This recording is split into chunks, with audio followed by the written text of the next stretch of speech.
നമസ്കാരം. ജ്യോതിഷത്തിൻ്റെ പുതിയൊരധ്യായത്തിലേക്ക് ഏവർക്കും സ്വാഗതം. ഇന്ന് നമ്മൾ നോക്കുന്നത് അവിട്ടം നക്ഷത്രക്കാരുടെ 2025 ഓഗസ്റ്റ് മാസത്തിലെ സമ്പൂർണ്ണ ജ്യോതിഷ ഫലമാണ്. മാസഫലമാണ് ഇവിടെ കാണുന്നത്. ഓഗസ്റ്റ് മാസം അവിട്ടം നക്ഷത്രക്കാർക്ക് പൊതുവെ മാറ്റങ്ങളുടെയും അവസരങ്ങളുടെയും സമയമാണ്. ആശയവിനിമയത്തിൽ ശ്രദ്ധയും സാമ്പത്തിക കാര്യങ്ങൾ ജാഗ്രതയൊക്കെ വേണ്ട സമയവുമാണ്. വിദ്യാർത്ഥികൾക്ക് അനുകൂലമായ സമയമാണോ?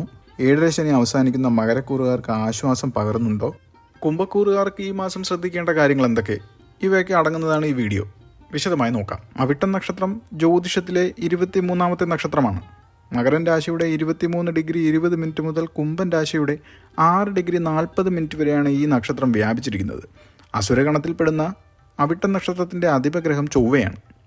അഷ്ടവസുക്കളാണ് ഈ നക്ഷത്രത്തിൻ്റെ ദേവതകൾ. ഇത് സമൃദ്ധിയും പ്രകാശവും നൽകുന്നവരാണ്. അവിട്ടം നക്ഷത്രത്തിൽ ജനിച്ചവർ പൊതുവെ ധൈര്യശാലികളും വിദ്യാസമ്പന്നരും ഒക്കെ ആയിരിക്കും. ഇവർക്ക് ബഹുമുഖ കഴിവുകൾ ഉണ്ടാകും. ചെയ്യുന്ന ഏത് കാര്യത്തിലും വിദഗ്ധരാവാൻ ശ്രമിക്കുന്നവരാണ്. ഏത് സാഹചര്യമായാലും സ്വയം വിദഗ്ധമായി പൊരുത്തപ്പെടാൻ ഇവർക്ക് കഴിയുകയും ചെയ്യും. എല്ലാ പ്രശ്നങ്ങളെയും പ്രതിബന്ധങ്ങളെയും നേരിടുക എന്നത് ഒരു പ്രകൃതമാണ് ഇവരുടെ. നൃത്തത്തിലും സംഗീതത്തിലും നല്ല താല്പര്യമുള്ളവരാണ്. കൂടാതെ മികച്ച ഗായകരും നർത്തകരും ഒക്കെ ആകാനും സാധ്യതയുള്ളവരുമാണ്. പൊതുവെ പിശുക്കരാണെങ്കിലും സഹജീവികൾക്ക് ദാനം ചെയ്യാൻ ഒരു മടിയും ഉണ്ടാകത്തില്ല. വളരെ അധികം സുഖ സൗകര്യങ്ങളോടെ ജീവിക്കാൻ ഇഷ്ടപ്പെടുന്ന ഇവർ സ്വയപ്രയത്നം കൊണ്ട് ലക്ഷ്യത്തിലെത്തുകയും ചെയ്യും. അവിട്ടം നക്ഷത്രക്കാരുടെ 23 വയസ്സിന് ശേഷം ഉദ്യോഗം ലഭിക്കാനുള്ള സാധ്യത കൂടുതലാണ്. ഇതിനുശേഷം വിവാഹവും നടക്കാൻ യോഗം കാണുന്നുണ്ട്. വിവാഹശേഷം പങ്കാളിയിൽ നിന്നുള്ള പിന്തുണയൊക്കെ ഉണ്ടാകും. ദാമ്പത്യ ജീവിതം സമാധാനപരമാക്കാൻ ഇവർ ശ്രദ്ധ ചെലുത്തുകയും ചെയ്യും. 31 വയസ്സിന് ശേഷം പുതിയ വാഹനം, ഗൃഹം എന്നിവ സ്വന്തമാക്കാൻ സാധ്യത ഇതിൽ പറയുന്നുണ്ട്. എന്നാൽ 40 വയസ്സിന് ശേഷം രോഗബാധിത ആകാൻ സാധ്യതയുമുണ്ട്. 53 വയസ്സിന് ശേഷം മാനസിക സുഖം കുറയാനും സമ്പത്തിൽ വളരെയധികം ജാഗ്രത പുലർത്താനും പറയുന്നുണ്ട്. അവിട്ടം നക്ഷത്രക്കാർക്ക് ഈ മാസം ഉണ്ടാകാൻ പോകുന്ന ഫലങ്ങൾ വിശദമായി നോക്കുമ്പോൾ ആദ്യം തൊഴിൽ മേഖല. ഓഗസ്റ്റ് മാസം അവിട്ടം നക്ഷത്രക്കാർക്ക് തൊഴിൽ മേഖലയിൽ സമ്മിശ്ര ഫലങ്ങൾ പ്രതീക്ഷിക്കാം. സൂര്യൻ്റെ 4ഉം 5ഉം ഭാവങ്ങളിലെ സഞ്ചാരം കാരണം പ്രവൃത്തിയിൽ വെല്ലുവിളികൾ നേരിടാൻ സാധ്യതയുണ്ട്. സങ്കീർണമായ പ്രശ്നങ്ങളെ നേരിട്ടുകൊണ്ടും പരിഹരിച്ചുകൊണ്ടും മാത്രമേ പുരോഗതി സാധ്യമാവുകയുള്ളൂ. കാര്യനിർവഹണത്തിൽ അധികം ശ്രദ്ധ വയ്ക്കേണ്ട സാഹചര്യവുമുണ്ട്. നിങ്ങളുടെ ചുമതലകൾ പകരക്കാരെ ഏൽപ്പിക്കുന്നതിൽ കരുതലൊക്കെ വേണം. ചൊവ്വ കന്നി രാശിയിൽ സഞ്ചരിക്കുന്നത് കൃത്യതയും കാര്യക്ഷമതയും വർദ്ധിപ്പിക്കും. ഇത് പ്രശ്നപരിഹാര ശേഷിക്ക് ഊന്നൽ നൽകുന്നുണ്ട്. എന്നിരുന്നാലും അമിതമായ ആത്മവിശ്വാസത്തിനും സമ്മർദ്ദത്തിനും ഇത് വഴിവെക്കാനും ഇടയുണ്ട്. ഓഗസ്റ്റ് 11 വരെ ബുധൻ വക്രഗതിയിലായിരുന്നത് ആശയവിനിമയത്തിൽ തടസ്സങ്ങളൊക്കെ സൃഷ്ടിച്ചിരിക്കാം. എന്നാൽ ഓഗസ്റ്റ് 11 ബുധൻ നേതൃരേഖയിൽ വരുന്നതോടെ ആശയവിനിമയത്തിൽ വ്യക്തത വരും.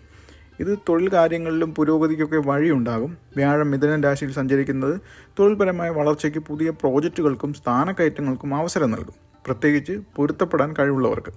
സ്വകാര്യ സ്ഥാപനങ്ങളിലെ ഉദ്യോഗസ്ഥർക്ക് ജോലിഭാരം കൂടാനൊക്കെ ഇടയുണ്ട്.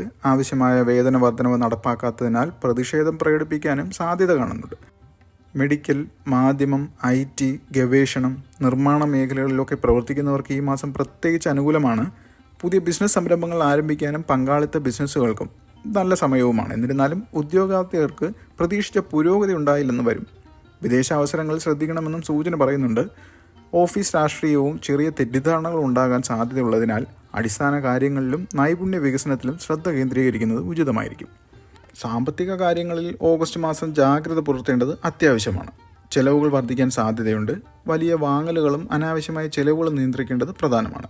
മുൻകാല നിക്ഷേപങ്ങളിൽ നിന്നോ ഫ്രീലാൻസ് ജോലികളിൽ നിന്നോ വരുമാനം ലഭിക്കാൻ സാധ്യതയുണ്ട്. വ്യാഴം മിഥുനം രാശിയിൽ സഞ്ചരിക്കുന്നത് സാമ്പത്തിക കാര്യങ്ങളിൽ ശക്തമായ അനുകൂല ഫലങ്ങൾ നൽകുന്നു. ഇവിടെ അപ്രതീക്ഷിത നേട്ടങ്ങൾ, ശമ്പള വർധനവ്, ലാഭകരമായ നിക്ഷേപങ്ങൾ എന്നിവയ്ക്ക് സാധ്യതയും പറയുന്നുണ്ട്. എന്നിരുന്നാലും ഊഹക്കച്ചവടപരമായ നിക്ഷേപങ്ങളിൽ, അതായത് ഓഹരികൾ പോലുള്ളവയിൽ ജാഗ്രത പുലർത്തേണ്ടതിൻ്റെ അത്യാവശ്യവും ഇവിടെ പറയപ്പെടുന്നു. കുംഭക്കൂറുകാർക്ക് ശനിയുടെ സ്വാധീനം സാമ്പത്തിക അച്ചടക്കം ആവശ്യപ്പെടുന്നുണ്ട്. വ്യാഴം സാമ്പത്തിക വളർച്ചയും വരുമാന സ്രോതസ്സുകളും പുനരുജ്ജീവനവും വാഗ്ദാനം ചെയ്യുന്നുണ്ടെങ്കിലും വർദ്ധിച്ചു വരുന്ന ചെലവുകളും ബുധൻ്റെ വക്രഗതി, ശനിയുടെ ദൃഷ്ടിയൊക്കെ അത് കാരണം അവിട്ടം നക്ഷത്രക്കാർക്ക് സാമ്പത്തിക കാര്യങ്ങൾ അച്ചടക്കവും ചിന്താശേഷിയുള്ള സമീപനവും ആവശ്യമെന്ന് പറയപ്പെടുന്നു. പ്രണയവും ദാമ്പത്യവും. പ്രണയത്തിലും ദാമ്പത്യത്തിലും ഓഗസ്റ്റ് മാസം സമ്മിശ്ര ഫലങ്ങളാണുള്ളത്. അവിവാഹിതരുടെ വിവാഹ കാര്യങ്ങൾ, ശുഭകരമായ തീരുമാനങ്ങൾ ഉണ്ടാകാൻ ഈ സമയം നല്ലതാണ്. പ്രണയിക്കുന്നവർ വിവാഹിതരാകാൻ തീരുമാനിക്കും. എന്നിരുന്നാലും കുടുംബകാര്യങ്ങളിൽ ജീവിത പങ്കാളിയെ സഹായിക്കാൻ സമയം ലഭിക്കാത്തത് അസ്വാരസ്യങ്ങൾക്കും കാരണമാകും. ബന്ധങ്ങൾ ആവേശകരമാണെങ്കിലും ദാമ്പത്യ ജീവിതത്തിനിടയിൽ ചെറിയ അഭിപ്രായ വ്യത്യാസങ്ങൾ ഉണ്ടാകാനും സാധ്യതയുണ്ട്. ഓഗസ്റ്റ് 21 ശുക്രൻ കർക്കിടകൻ രാശിയിൽ പ്രവേശിക്കുന്നത് ബന്ധങ്ങളിൽ കൂടുതൽ പോഷണവും സംരക്ഷണവും ഉള്ളതാക്കും. എന്നാൽ ഓഗസ്റ്റ് ആദ്യ പകുതിയിൽ ശുക്രൻ വൃശ്ചികൻ രാശിയിൽ സഞ്ചരിക്കുന്നത് ശനിയുടെ ദൃഷ്ടിയോടെ ബന്ധങ്ങളിൽ അടിസ്ഥാനപരമായ പിരിമുറുക്കങ്ങൾ കൊണ്ടുവരാൻ സാധ്യതയും പറയുന്നുണ്ട്. ഓഗസ്റ്റ് 11 വരെ ബുധൻ വക്രഗതിയിലായിരുന്നത് ആശയവിനിമയത്തിൽ തടസ്സങ്ങൾക്ക് സൃഷ്ടിക്കാം. ഇത് പങ്കാളിത്തത്തെയും വൈകാരികമായ പ്രതിപ്രവർത്തനങ്ങളെയും ബാധിക്കാം. കുടുംബകാര്യങ്ങളിൽ ഓഗസ്റ്റ് മാസം വേണ്ടത്ര കരുതൽ കൈക്കൊള്ളേണ്ടതുണ്ട്. മക്കളുടെ നിർബന്ധം, പഠന വൈമുഖ്യം എന്നിവ വിഷമിപ്പിക്കാനുള്ള സാധ്യത കാണുന്നുണ്ട്. കുടുംബത്തിൻ്റെ പിന്തുണ സാമ്പത്തിക കാര്യങ്ങളിൽ സഹായകമൊക്കെയാകാം. വൈകാരികമായ ബന്ധങ്ങളും കുടുംബാംഗങ്ങളുമായും സുഹൃത്തുക്കളുമായുമുള്ള നല്ല ഇടപെടലുകളും മാനസികാവസ്ഥ മെച്ചപ്പെടുത്തും. എന്നിരുന്നാലും കുടുംബാംഗങ്ങളുമായും സുഹൃത്തുക്കളുമായും തെറ്റിദ്ധാരണകൾ ഉണ്ടാകാൻ സാധ്യതയുള്ളതിനാൽ ബാഹ്യ ഇടപെടൽ, അത് പുറമേ നിന്നുള്ള ഇടപെടലുകൾ ഒഴിവാക്കുന്നത് നല്ലതായിരിക്കും. വ്യാഴം മിഥുനൻ രാശിയിൽ സഞ്ചരിക്കുന്നത് കുടുംബത്തിലെ ആശയവിനിമയം മെച്ചപ്പെടുത്തുകയും മാതാപിതാക്കളുടെയും സഹോദരങ്ങളുടെയും ഉള്ള ബന്ധം ശക്തിപ്പെടുത്തുകയും ചെയ്യും. ആരോഗ്യം. ഓഗസ്റ്റ് മാസത്തിൽ രോഗാരിഷ്ടങ്ങൾക്ക് ശമനം ഉണ്ടാകുന്നതായി കാണുന്നുണ്ട്. എന്നിരുന്നാലും ആരോഗ്യത്തിലും ശാരീരിക ക്ഷമതയിലും ചില അസ്വസ്ഥതകൾ അനുഭവപ്പെടാൻ സാധ്യതയും പറയപ്പെടുന്നു, പ്രത്യേകിച്ച് മാസത്തിൻ്റെ ആദ്യ പകുതിയിൽ. ഈ ഘട്ടം ആരോഗ്യത്തിനൊരു വെല്ലുവിളിയൊക്കെ ഉണ്ടാകാം. അതിനാൽ ശ്രദ്ധ ആവശ്യമാണ്. മാനസിക ക്ഷീണം, സമ്മർദ്ദം, തലവേദന, മാനസികാവസ്ഥയിലെ മാറ്റങ്ങൾ, ഊർജ്ജനില കുറയൽ എന്നിവ ഉണ്ടാകാൻ സാധ്യതയുണ്ട്. സ്വയം പരിചരണം, യോഗ, ധ്യാനം, സമീകൃതാഹാരം, പതിവ് വ്യായാമം എന്നിവ ആരോഗ്യകരമായ ജീവിതശൈലിക്ക് അത്യന്താപേക്ഷിതമാണ്. വ്യാഴം മിഥുനൻ രാശിയിൽ സഞ്ചരിക്കുന്നത് ശ്വാസകോശം, തോളുകൾ, കൈകൾ, നാഡീവ്യൂഹം എന്നിവയ്ക്ക് ഊന്നൽ നൽകുന്നുണ്ട്. ഇടയ്ക്കിടെയുള്ള ഉത്കണ്ഠ, അമിത ചിന്ത, ഊർജ്ജനിലയിലെ വ്യതിയാനങ്ങൾ എന്നിവ ഉണ്ടാകാൻ സാധ്യതയും ഉണ്ട്. കുംഭക്കൂറുകാർക്ക് ശനിയുടെ സ്വാധീനം ആരോഗ്യപരമായ തടസ്സങ്ങൾ കൊണ്ടുവരാൻ സാധ്യതയുള്ളതിനാൽ ചിട്ടയായ ദിനചര്യയും സമ്മർദ്ദം കൈകാര്യം ചെയ്യുന്നതും പ്രധാനമായ കാര്യമാണ്. വിദ്യാഭ്യാസ മേഖലകളിൽ ഓഗസ്റ്റ് മാസം അവിട്ടം നക്ഷത്രക്കാർക്ക് പൊതുവെ അനുകൂലമായിട്ടാണ് പറയപ്പെടുന്നത്. കുട്ടികളുടെ പഠന വൈമുഖ്യം വിഷമിപ്പിക്കാനുള്ള സാധ്യതയൊക്കെയുണ്ട്. ബിരുദ വിദ്യാർത്ഥികൾക്ക് മികച്ച പ്രകടനം കാഴ്ചവെക്കാൻ കഴിയും. വിദേശത്ത് ഉപരിപഠനത്തിന് ആഗ്രഹിക്കുന്ന ബിരുദാനന്തര ബിരുദ വിദ്യാർത്ഥികൾക്ക് നല്ല അവസരങ്ങൾ ലഭിക്കാനും സാധ്യത പറയുന്നുണ്ട്. വ്യാഴം മിഥുനൻ രാശിയിൽ സഞ്ചരിക്കുന്നത് വിദ്യാർത്ഥികൾക്ക് വളരെ പ്രയോജനകരമാണ്. ഇത് ഏകാഗ്രത, ജ്ഞാനം എന്നിവ വർദ്ധിപ്പിക്കും. സ്കോളർഷിപ്പുകൾക്കോ പ്രശസ്ത സ്ഥാപനങ്ങളിൽ പ്രവേശനത്തിന് ശ്രമിക്കുന്നവർക്ക് അനുകൂല ഫലങ്ങളൊക്കെ ഉണ്ടാകും. ചില വെല്ലുവിളികൾ, അതായത് കുട്ടികളുടെ താല്പര്യക്കുറവ്, ഗവേഷണത്തിലെ കാലതാമസമൊക്കെ നിലനിൽക്കുന്നുണ്ടെങ്കിലും വിദ്യാഭ്യാസത്തിൽ വ്യാഴത്തിൻ്റെ ശക്തമായ അനുകൂല സ്വാധീനം അക്കാദമിക് വളർച്ചയ്ക്കും മത്സര വിജയത്തിനും കാര്യമായ അവസരങ്ങൾ നൽകുന്നുണ്ട്. അവിട്ടം നക്ഷത്രത്തിൻ്റെ ആദ്യ പകുതി 1-2 പാദങ്ങൾ മകയിരൻ രാശിയിൽ ഉൾപ്പെടുന്നതിനാൽ ഈ കൂറുകാർക്ക് 7.5 ശനി അവസാനിക്കുന്ന വർഷമാണിത്.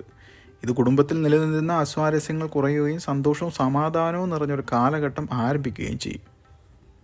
അവിട്ടം നക്ഷത്രത്തിൻ്റെ 2ാം പകുതി, അതായത് 3-4 പാദങ്ങൾ കുംഭൻ രാശിയിൽ ഉൾപ്പെടുന്നതിനാൽ ഈ കൂറുകാർക്ക് ശനിയുടെ, അതായത് 7.5 ശനി 2ാം ഘട്ടത്തിലൂടെയാണ് കടന്നു പോകുന്നത്. ഇത് വ്യക്തിപരമായ വെല്ലുവിളികൾ, തൊഴിൽപരമായ തടസ്സങ്ങൾ, വൈകാരിക അസ്വസ്ഥതകൾ എന്നിവയൊക്കെ കൊണ്ടുവരാൻ സാധ്യതയുമുണ്ട്. ദോഷപരിഹാരങ്ങൾ. ബുധൻ്റെയും ശനിയുടെയും ദോഷഫലങ്ങൾ ലഘൂകരിക്കാൻ ബുധശാന്തി ഹോമവും ശനിശാന്തി ഹോമവും ഒക്കെ നടത്താവുന്നതാണ്. ചൊവ്വയുടെ സ്ഥാനം അനുസരിച്ച് സുബ്രഹ്മണ്യനെയും ഭദ്രകാളിയെയും ഭജിക്കുന്നത് ശുഭകരമാണ്. ശ്രീ പാർവതി, മഹാവിഷ്ണു, ഗണേശ ക്ഷേത്രങ്ങൾ സന്ദർശിച്ച് വഴിപാടുകൾ കഴിപ്പിക്കുക. അവിട്ടം, മകയിരം, ചിത്തിര നക്ഷത്ര ദിവസങ്ങളിൽ ക്ഷേത്ര ദർശനം നടത്തുന്നത് ശുഭകരമാണ്. നവഗ്രഹങ്ങളിൽ ബുധനും ശനിയും ദോഷം ചെയ്യുന്നതിനാൽ അവയുടെ പ്രീതിക്കായി പ്രാർത്ഥിക്കുന്നത് വളരെ ഗുണം ചെയ്യും. ചുവപ്പ്, കടുന്നീല, കറുപ്പ് എന്നീ നിറങ്ങളിലുള്ള വസ്ത്രങ്ങൾ ധരിക്കുന്നത് ശുഭകരമായി കണക്കാക്കപ്പെടുന്നുണ്ട്. ഗണേശ ചതുർത്ഥി ദിവസത്തിൽ ദർഭപ്പുല്ലും മോദകവും ഗണപതിക്ക് സമർപ്പിക്കുന്നത് ഗുണകരമാണ്. ഓം ഗം ഗണപതയേ നമ എന്ന് 108 തവണ ജപിക്കുന്നത് ഗുണപ്രദമാണ്. ഏകാദശി വ്രതം അനുഷ്ഠിക്കുന്നത് മുൻകാല പാപങ്ങൾ ഇല്ലാതാക്കാനും ആത്മീയ പരിവർത്തനത്തിനും സഹായിക്കും. 2025 ഓഗസ്റ്റ് മാസം അവിട്ടം നക്ഷത്രക്കാർക്ക് മാറ്റങ്ങളും അവസരങ്ങളും നിറഞ്ഞൊരു കാലഘട്ടമാണ്. പൊതുവെ ധീരരും ലക്ഷ്യബോധമുള്ളവരുമായ അവിട്ടം നക്ഷത്രക്കാർക്ക് ഈ മാസം തൊഴിൽപരമായും വിദ്യാഭ്യാസപരമായും അനുകൂലമായ സാഹചര്യങ്ങൾ ഒരുങ്ങുന്നുണ്ട്. വ്യാഴത്തിൻ്റെ അനുകൂലമായ സഞ്ചാരം സാമ്പത്തിക വളർച്ചയ്ക്കും പഠനത്തിനും വിജയത്തിനും വഴിയൊരുക്കും. എന്നിരുന്നാലും ചില വെല്ലുവിളികൾ ഈ മാസം നേരിടേണ്ടി വരും. ബുധൻ്റെ വക്രഗതി ആശയവിനിമയത്തിൽ തടസ്സങ്ങൾ സൃഷ്ടിക്കാൻ സാധ്യതയുമുണ്ട്. ഇത് വ്യക്തിബന്ധങ്ങളെയും തൊഴിൽപരമായ കാര്യങ്ങളെയൊക്കെ ബാധിക്കാം. ശുക്രൻ്റെയും ശനിയുടെയും സ്വാധീനം പ്രണയത്തിലും കുടുംബ ബന്ധങ്ങളിലും ചില പിരിമുറുക്കങ്ങൾ ഉണ്ടാക്കാൻ സാധ്യതയും പറയുന്നുണ്ട്. ആരോഗ്യകാര്യങ്ങളിൽ ശ്രദ്ധയും മാനസിക സമ്മർദ്ദം കുറയ്ക്കാൻ സ്വയം പരിചരണമൊക്കെ ആവശ്യമാണ്. 7.5 ശനി അവസാനിക്കുന്ന മകരക്കൂറുകാർക്ക് ഈ മാസം ആശ്വാസവും പുതിയ തുടക്കങ്ങളും നൽകും. എന്നാൽ 7.5 ശനി 2ാം ഘട്ടത്തിലൂടെ കടന്നു പോകുന്ന കുംഭക്കൂറുകാർക്ക് കൂടുതൽ അച്ചടക്കവും ആത്മപരിശോധനയും ആവശ്യമായി വരും. ഈ മാസം വിജയകരമായി മുന്നോട്ട് പോകാൻ അവിട്ടം നക്ഷത്രക്കാർക്ക് ആശയവിനിമയത്തിൽ കൂടുതൽ ശ്രദ്ധയും ക്ഷമയും പുലർത്തേണ്ടതാണ്.